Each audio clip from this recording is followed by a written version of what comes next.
nataka kumkosoa President Uhuru kidogo pia, kwa sababu nataka niseme ukweli.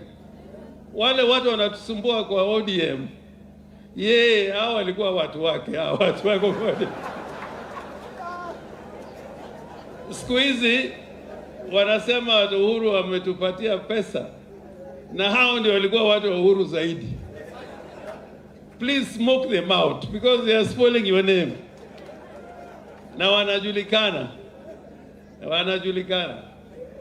What I want to say is this.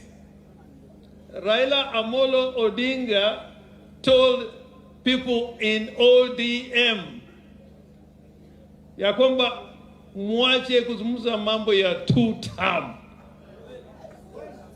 Alisema wazi ya kwamba hakuna mambo ya two term. Lakini kuna wafanyabiashara wengine kwa chama chetu wameingilia hii mambo ya two term. Nataka kuwajulisha ya kwamba juzi tumekuwa kule Mombasa, karibu Kenya nzima is one term. Kenya nzima is one term. Na hapa Kirinyaga mko nini? Sijasikia? Sijasikia? Ama hiyo ni story? Hiyo ni ukweli? Hiyo ni ukweli? Kasongo, but you must know also is a very strategic politician. Aliingilia chama cha Jubilee, sasa ameingilia chama cha ODM.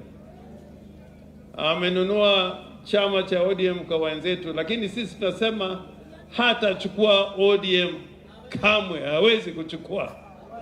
Na naomba wakati huu we must make the life of Kasongo very difficult. Musikubali alale. Musikubali alale. Wangapi wanasema Kasongo halali? Wangapi wanasema Kasongo halali? Kenya must change. We must have a transformation in this country, and for that to take place, Kasongo must go.